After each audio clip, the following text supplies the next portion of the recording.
Otro de los hechos importantísimos a tener en consideración en esta nueva etapa, que es la Edad Moderna, y que sería el punto 4 de este tema, es que se llega de la monarquía feudal a la monarquía autoritaria.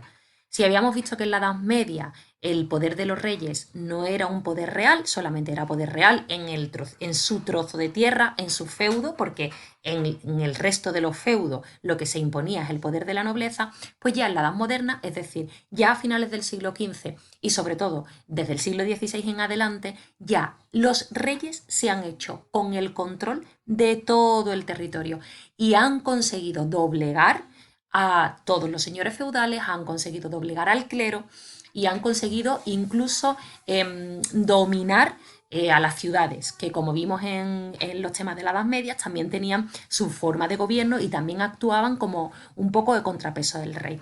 Bien, bueno, pues en el siglo XVI ya hablamos de monarquía autoritaria. ¿Por qué? Porque la autoridad del rey se ha impuesto a la nobleza, al clero e incluso a las ciudades. Es decir, se ha impuesto, la autoridad del rey se ha impuesto a los diferentes poderes que había durante la Edad Media. La nobleza y el clero siguen existiendo, pero ya no tienen feudos donde imponen su poder y las ciudades siguen teniendo las cortes. Pero lo cierto es que las cortes ya solamente se reúnen de forma muy, muy, muy rara y siempre cuando el rey dice que hay que reunirse en corte, ¿vale? Entonces, todos los poderes que habían surgido durante la Edad Media, al principio de la Edad Media, los señores feudales y ya al final de la Edad Media el poder de las ciudades, todos esos poderes están sometidos a la autoridad del rey. Es por eso que se llama monarquía autoritaria. Bueno, pues otra de las características de lo que es la Edad Moderna, que aparece la monarquía autoritaria. ¿Qué es lo que desaparece? La monarquía feudal, las monarquías feudales. Bien, ¿dónde se afianza estas monarquías autoritarias en Europa? Pues fundamentalmente en Francia, en Inglaterra y en la península ibérica, es decir, en España. Es donde más importancia van a tener las monarquías autoritarias. Bueno, ¿cómo consiguen los reyes que inicialmente eran reyes feudales a convertirse en reyes autoritarios? Es decir, ¿cómo se pasa de la monarquía feudal a la monarquía autoritaria? Bueno, pues por una serie de cosas que van haciendo los reyes para ir recuperando su poder. Por una parte, a los señores feudales que se oponen al poder del rey, el rey directamente les hace la guerra, con un ejército que en buena parte fueron pagados por las ciudades, ¿vale? Entonces los doblegan mediante la guerra, pero además imponen las mismas leyes para todo el territorio. Y son ellos los únicos, o las personas que ellos designen, que los reyes designen, las únicas que pueden juzgar las leyes, de tal forma que cada noble en su territorio no podía hacer ni podía poner las leyes que le diera la gana. Todos estaban sujetos a las mismas leyes y esas leyes las ponía el rey y no otra persona. Los nobles seguían teniendo su territorio y seguían poseyendo ese territorio, pero ya no podían poner las leyes ni los impuestos que ellos quisieran en ese territorio. Otra de las cosas que hicieron es dejar la administración de Hacienda en manos de profesionales, una serie de personas que eran recaudadores de impuestos profesionales y que impusieron unos impuestos determinados para todo el territorio, no en cada feudo un impuesto diferente según lo que el noble de ese feudo quisiera, no, era el rey el único que podía crear impuestos y era el rey el único mediante sus funcionarios los que podían recaudar impuestos. Todo esto hace que la monarquía vaya ganando riqueza, porque claro, es una forma mucho más eficiente de recaudar impuestos, por lo tanto va teniendo cada vez más riqueza. ¿Qué hace con esta riqueza? Además de contratar a estos funcionarios profesionales, pues además se paga un ejército. La monarquía empieza a tener un ejército que es permanente, siempre está disponible y que lo paga gracias a este dinero que recauda. Eh, por lo tanto, con estos dos principios consigue que su poder se imponga en todo el territorio. Por otra parte, ¿qué es lo que hace? Crea un cuerpo de diplomacia. Yo ya me he hecho el poder con todo el territorio. Yo ya he creado el Estado de España o el Estado de Castilla para relacionarme con otros estados europeos, como el estado francés o el estado inglés, etcétera, necesito un cuerpo de diplomáticos. ¿Para qué me sirven estos diplomáticos? Pues para saber si mis intereses y los intereses de los reyes de Francia coinciden o son contrapuestos, para saber si le tengo que hacer la guerra al rey de Francia o no se la tengo que hacer, dependiendo de si va en contra o no va en contra de mis intereses. Por lo tanto, muy importante de cara a conseguir las monarquías autoritarias fue funcionarios profesionales, un ejército permanente y también en la creación de una diplomacia y por último fijar una capital para el Estado, fijar una ciudad en la que va a ser la sede, la capital en la que va a residir el rey y con el rey van a estar pues los consejos, todos los miembros de los consejos que lo asesoran. En este puntito de aquí se os habla de todos los estados que van apareciendo en Europa en este momento, ¿no? Los estados modernos que aparecen en Europa de monarquías autoritarias, porque siempre monarquía autoritaria va asociada a estado moderno. Son los términos. Pues bien, nos fijamos en la península ibérica. Se produce la unión de en la península ibérica ya había, quitando a Portugal, dos coronas que se repartían todo el territorio. Bueno, y una tercera muy pequeñita, que era la de Navarra. Bien, por una parte estaba Castilla, con muchísimo territorio, por otra parte estaba Aragón, con bastante territorio también, aunque con un poco menos, y ya los últimos eran Navarra, que ocupaban pues un territorio muy pequeñito ahí pegado a los Pirineos. Bien, se produce el matrimonio de Isabel de Castilla con Fernando de Aragón, uniéndose, lo tenemos aquí, ¿vale? Uniéndose el reino de Castilla y el reino de León. Por lo tanto, se unifica el territorio, ¿vale? Estos son los reyes católicos. ¿Qué es lo que hacen los reyes católicos que de momento solamente han conseguido unir el reino de Castilla y el reino de León? Pues lo que hacen es juntos, perdón, el reino de Castilla y el reino de Aragón, lo que hacen juntos los reyes católicos, ya unidos estos dos reinos, se lanzan a la conquista del reino nazarí de Granada. Por lo tanto, el trocito de Al-Ándalus que quedaba en la parte de Andalucía lo terminan conquistando y terminan incorporando este reino a el reino de Castilla.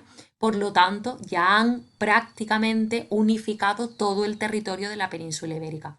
Lo único que, y esto sería a las alturas de 1492, lo último que faltaba para configurar todo el territorio de lo que hoy conocemos España es la conquista de Navarra. Pues bien, esto no se produce, no se anexiona Navarra hasta 1512, pero como vemos es el principio del siglo XVI. Ya a principios del siglo XVI, gracias a la labor o a la acción de los reyes católicos, todo el territorio de lo que hoy conocemos como España está unificado. Primero, por el matrimonio entre ellos dos, que una era reina de Castilla y el otro era rey de Aragón. Se casan, por lo tanto unen sus territorios. Después quedaba el reino nazarí de Granada, que lo conquistan en 1492. Y por último, lo que quedaba es el reino de Navarra, que lo anexionan, es decir, lo unen a sus territorios en 1512. De tal forma que en 1512 ya todo el territorio de lo que hoy conocemos como España está unificado, gracias a la labor de los reyes católicos.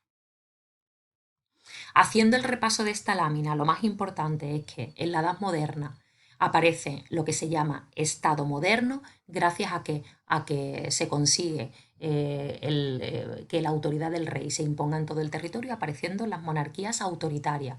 ¿En qué se basan las monarquías autoritarias o qué instrumentos, como viene en la ficha, tuvieron las monarquías autoritarias?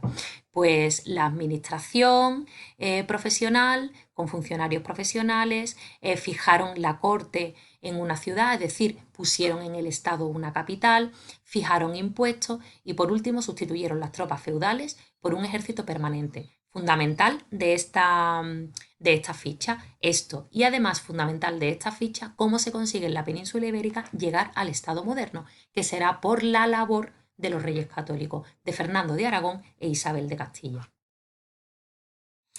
Ya el último punto, el punto 5 sería pues los cambios religiosos que se produjeron en la Edad Moderna y que va a ser también una de las cuestiones que caractericen al siglo XVI. Bueno, pues es que de momento dentro del catolicismo o toda Europa occidental era de la religión cristiana y católica, pero es que a partir del siglo XVI y debido al humanismo que crea un pensamiento más crítico, se pone en tela de juicio muchas de las ideas, pues surgen una serie de pensadores religiosos que empiezan a criticar a la Iglesia Católica.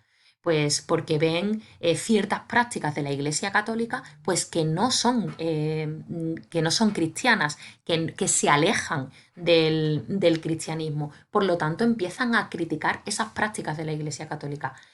Hasta tal punto fue dura la crítica que hicieron estos pensadores que la Iglesia los llega a excomulgar, como los excomulga, es decir, como los echan de la Iglesia Católica y ellos tenían muchísimos seguidores, pues fundan sus propias iglesias.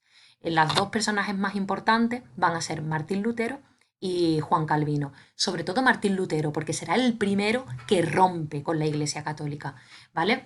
El luteranismo es una de las religiones que surge de la ruptura de la Iglesia Católica, ¿vale? Y el calvinismo, el luteranismo son los seguidores de Lutero y el calvinismo los seguidores de Calvino.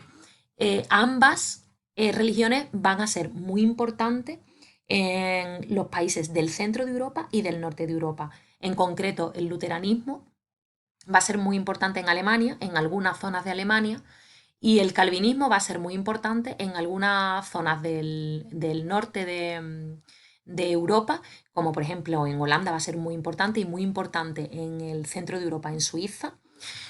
Y también va a tener cierta importancia en Francia, ¿vale?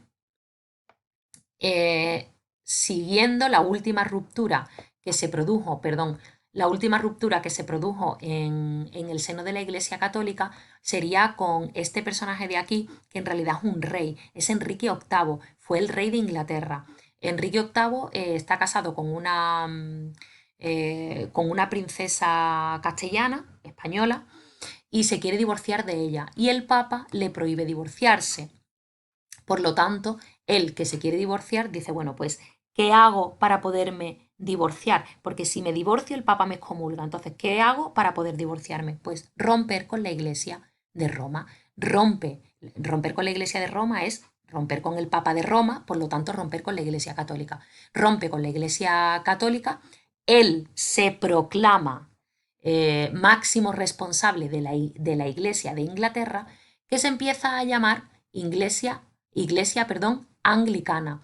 Por lo tanto, las tres rupturas que se produjeron dentro de la Iglesia Católica, ay, me voy otra vez, perdón, las tres rupturas que se produjeron dentro de la Iglesia Católica fueron las protagonizadas por Lutero, por Calvino, Lutero principalmente en Alemania, Calvino en Suiza y en Holanda, muy importante, y por Enrique VIII, que es este de aquí.